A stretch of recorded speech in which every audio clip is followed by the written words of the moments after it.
मखमली घास के इन हरे हरे बुग्यालों में एक अलग से आनंद की अनुभूति हो रही है। और इस तालाब में देखिए चौखंबा पर्वत का रिफ्लेक्शन बहुत ही सुंदर दिखाई दे रहा है। और गर्भगृह में किसी को भी जाने नहीं दिया जाता है। प्रधान पुजारी और उनके साथ सहायक पुजारी ही गर्भगृह में जाते हैं। जैसे यहाँ इस धार से इधर आए ना, जैसे बुरा टाइप का लग रहा है, ऐसा लग रहा है कुछ छूट गया है। ये दोनों मेरा मजाक उड़ाते रहते हैं। क्या हुआ रे? हम आपस में थे ना। और मुझ पे ना उतना ही पसीना आ रहा है और उतनी बारिश की बूंदें पड़ी, तो हम भी आग सेकते हैं मस्त करके यहाँ पर। कांग्रेचुलेशन सुष्मिता। सुबह के 4:30 बजे का टाइम हो गया है और अभी हमारी तैयारी हो गई है श्री मधमेश्वर धाम से ऊपर श्री बूढ़ा मधमेश्वर की ओर जाने की। वहाँ हम प्रकृति के नज़ारों के साथ खूबसूरत सनराइज का आनंद लेने वाले हैं। सनराइज होने ही वाला है और श्री केदारनाथ धाम के पीछे का जो हिमालय पर्वत है उस पर सनराइज हो गया है।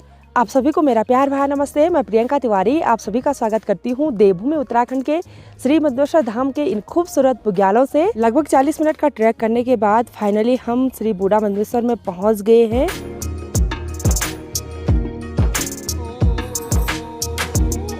मखमली घास के इन हरे हरे बुग्यालों में एक अलग से आनंद की अनुभूति हो रही है। मेरे मायके वाले घर से जो चौखंबा पर्वत बिल्कुल दूर दिखाई देता है, आज उसको बिल्कुल करीब से देखने का सौभाग्य प्राप्त हुआ है। बहुत सारे श्रद्धालु श्री बूढ़ा मधमेश्वर जी के दर्शन करने के लिए आए हुए हैं और यहाँ से चारों तरफ की ऊंची ऊंची बर्फ से ढकी हुई चोटियाँ बहुत ही सुंदर दिखाई दे रही हैं। सभी चोटियों पर सनराइज हो गया है। इस बुग्याल के बीच में एक छोटा सा तालाब है और इस तालाब में देखिए चौखंबा पर्वत का रिफ्लेक्शन बहुत ही सुंदर दिखाई दे रहा है। इन बुग्यालों पर धूप खिलने लगी है और बुग्याल खत्म होते ही यहाँ नीचे हमको काफ़ी सारे बुरांस के पेड़ दिखाई दे रहे हैं। इनको हमारी गढ़वाली भाषा में शमरू बोलते हैं और इन पर देखिए लाइट पर्पल कलर के सुंदर से फूल खिले हुए हैं। और इन छोटे छोटे बुरांस के पेड़ों के बीच में जो बड़े बड़े पेड़ दिखाई दे रहे हैं ये भोजपत्र के पेड़ हैं। लगभग 2 घंटे तक इन खूबसूरत बुग्यालों में प्रकृति का आनंद लेने के बाद अभी हमारी तैयारी होगी है वापसी जाने की। इन बुग्यालों में बहुत ही ज़्यादा मात्रा में छोटे छोटे अलग अलग प्रकार के सुंदर सुंदर फूल खिले हुए हैं। तो चलिए जी, अभी हम वापस रूम पर आ गए हैं और फिर नहा धो के रेडी होते हैं। उसके बाद मंदिर में दर्शन करने के लिए जाएंगे। तो चलिए जी, एकदम रेडी होने के बाद अब चलते हैं मंदिर में पूजा अर्चना करने के लिए। भगवान श्री मधमेश्वर जी के दर्शन हमने अच्छी तरह से कर लिए हैं और साथ ही पूजा अर्चना भी कर ली है। यहाँ पर भगवान भोलेनाथ जी के मध्य भाग यानी कि नाभि की पूजा की जाती है और गर्भगृह में किसी को भी जाने नहीं दिया जाता है। प्रधान पुजारी और उनके साथ सहायक पुजारी ही गर्भगृह में जाते हैं। हमने अपना जल का कलश दरवाजे पर रखा और उन्होंने ही चढ़ाया। जो भी फूल पाती जो भी लेके जाते हैं ना, वो प्रधान पुजारी और सहायक पुजारी जी चढ़ाते हैं। दर्शन करने के बाद मंदिर के ठीक पीछे से अभी हम भगवान भैरवनाथ जी के दर्शन करने के लिए जा रहे हैं और भगवान भैरवनाथ जी का मंदिर काफ़ी ऊपर दिखाई दे रहा है। थोड़ा सा ही हमको चढ़ाई चढ़नी होगी। भगवान श्री भैरवनाथ जी के दर्शन करने के बाद अब हम जाएंगे भगवान श्री क्षेत्रपाल महाराज जी के दर्शन करने के लिए। भगवान क्षेत्रपाल जी इस पूरे क्षेत्र के रक्षक माने जाते हैं और उनके भी दर्शन हमने कर लिए हैं। तो अब चलते हैं आगे। तो भगवान श्री मधमेश्वर जी की कृपा आप सभी लोगों पर भी बनी रहे। और यदि आप हमारे उत्तराखंड में घूमने का प्लान कर रहे हैं तो आप भगवान श्री मधमेश्वर धाम जी के दर्शन करने के लिए आ सकते हैं। यहाँ पर आपको एक अलग ही आनंद की अनुभूति होगी।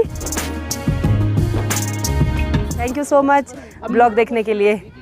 अच्छा लगा आपसे मिलके। बहुत अच्छा लगा आपको देखा अंदर आके। अच्छा, तुरंत अच्छा लगा। धन्यवाद बहुत बहुत। टेस्टी ब्रेकफास्ट करने के बाद अभी हमारी तैयारी हो गई है श्री मधमेश्वर धाम से वापस घर जाने की। और इस टाइम पूरा रास्ता डाउन का है और बहुत सारे लोग सोचते हैं कि डाउन पर तो आसानी से चले जाएंगे, लेकिन डाउन पे ना हालत ख़राब हो जाती है। पूरे पैरों को जमा के चलना पड़ता है। यहाँ से वापस जाने की एक फीलिंग मैं आपके साथ शेयर करती हूँ। जैसे यहाँ इस धार से इधर आए ना, जैसे बुरा टाइप का लग रहा है, ऐसा लग रहा है कुछ छूट गया है, यहीं रहना था। मतलब ऐसा फील हो रहा है अंदर से। ऐसा लग रहा है जैसे बेटी मायके से ससुराल जाती है ना, उस टाइम होता है ना गले पर, सेम टू सेम ऐसे ही हो रहा है। चल के भी ऐसे हो रहा है, रोने का मन कर रहा सीधी।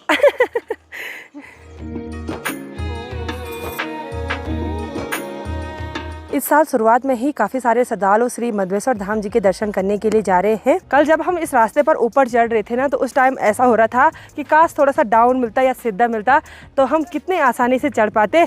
लेकिन अभी पूरा डाउन वाला रास्ता है, तो अभी ऐसा हो रहा थोड़ा चढ़ाई मिल जाती ना तो हम चढ़ जाते, क्योंकि पाँव पर इतना प्रेशर जो पड़ रहा है, आराम आराम से जाना पड़ रहा है, क्योंकि आगे टो पे बहुत दर्द हो रहा है। ढलान पर नीचे की ओर आगे बढ़ते हुए ज़्यादातर यात्री लोग लेफ्ट साइड की ओर रहते हैं, लेकिन यहाँ से देखिए नीचे बहुत ही भयंकर चट्टान है। मधुगंगा नदी बहुत ही नीचे दिखाई दे रही है, यानी कि ढलान पर ज़्यादा नीचे भी नहीं रहना चाहिए, क्योंकि होता है ना चल के कभी धक्का लग जाता है खुद का ही, तो बिल्कुल सेफली ऊपर रहना चाहिए, क्योंकि काफ़ी चौड़ा रास्ता है और इधर साइड ज़्यादा घोड़े खच्चर भी नहीं चलते हैं। आज का पैदल सफ़र हमारा अगतौली धार तक होने वाला है, जो कि यहाँ से 7 किलोमीटर के लगभग है। डाउन पर आगे बढ़ते हुए अभी हम खडरा खाल से थोड़ा सा नीचे एक खूबसूरत पेड़ की छाँव में बैठ गए हैं और यहाँ पर फुल 5G नेटवर्क चल रहा है। थोड़ी देर तक यहाँ पर अपनी थकान उतार देते हैं, उसके बाद फिर से सफ़र में आगे बढ़ेंगे। और यहाँ से अब गोंडार गाँव ज़्यादा दूर नहीं है। और ये दोनों मेरा मजाक उड़ाते रहते हैं। क्या हुआ रे? हम आपस में है ना बात आपस में, ये ऋतिक तो बहुत भाई श्री मधमेश्वर धाम की यात्रा पर हम सारे ब्लॉगर भाई बहन थे और सुजान भाई ने आज एक बहुत ही अच्छा काम किया। ये देखिए बैग के साथ एक थैला भी बांधा हुआ है और इसमें इतना कबाड़ उठाया हुआ है। जो रास्ते में था वो उठाया, बिल्कुल जो ऑन द ट्रेल था वही उठाया हमने। चलो बढ़िया, बहुत अच्छा काम किया, बधाई के पात्र हैं आप।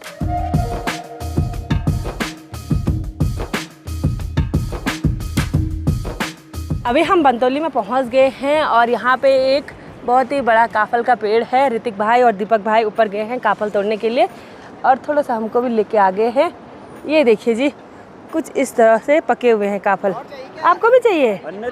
नतरी लो लो लो, ये दे।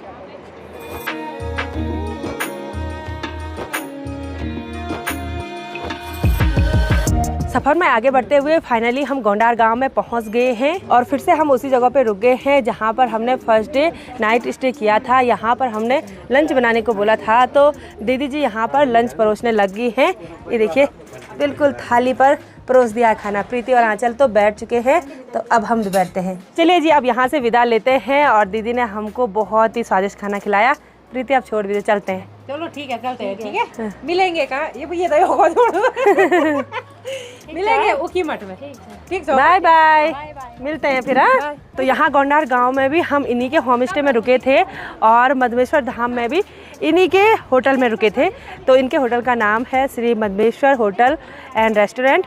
गोंडार गांव स्टार्ट होते ही यहाँ पर उनका होम स्टे मिल जाता है, बहुत ही अच्छी व्यवस्था, और रिश्तेदार भी हैं तो खाने के पैसे वगैरह भी नहीं मांगे। हमने कितनी ज़बरदस्ती की नहीं। Bye bye.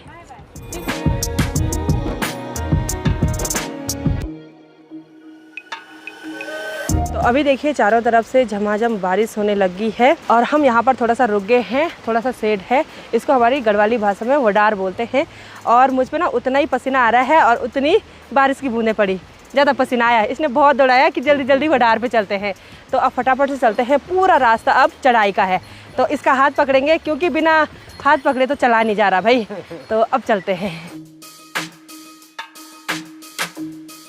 शाम के टाइम पर जैसे ही बारिश स्टार्ट हुई तो फिर बारिश ने बंद होने का नाम नहीं लिया और भी तेज भयंकर बारिश होती रही और अभी अंधेरा होने के बाद ही बारिश बंद हो पाई है। बारिश में भीगने की वजह से सभी को ठंडा हो गया है और अभी सब लोग आ गए हैं आग वाले चूल्हे पर दीपक के घर पे।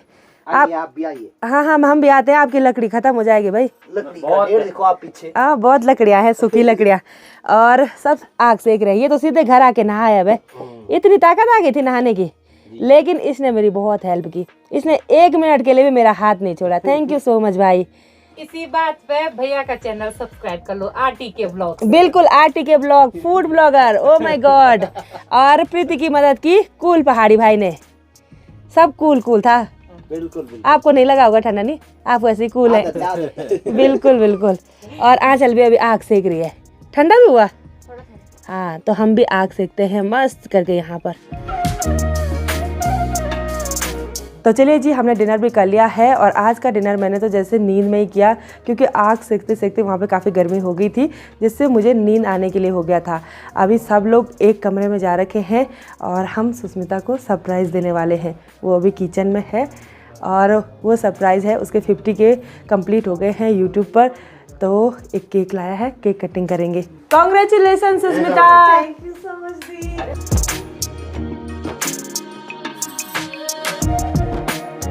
Congratulations! Thank you so much for everyone. थोड़ा बहुत पार्टी करने के बाद अब सो जाते हैं। और पहली बार श्री मधुसेश्वर धाम की यात्रा करने पर बहुत ही अच्छा लगा, अलग से आनंद की अनुभूति हुई। और अगर आप भी प्रकृति के खूबसूरत नज़ारों को देखना चाहते हैं, श्री मधुसेश्वर धाम जी के दर्शन करना चाहते हैं, तो आप ज़रूर आ सकते हैं। 6 महीने के लिए सभी भक्तजनों के लिए कपाट खोल दिए गए हैं। तो आज की इस वीडियो को यहीं पे एंड करते हैं। आई होप आपको वीडियो पसंद आई होगी। वीडियो पसंद आए उसको लाइक कीजिए, कमेंट कीजिए और अपने दोस्तों के साथ शेयर कीजिए। मैं प्रियंका योगी तिवारी मिलती हूँ आपको अपनी अगली नई वीडियो में। तब तक के लिए जय देवभूमि उत्तराखंड।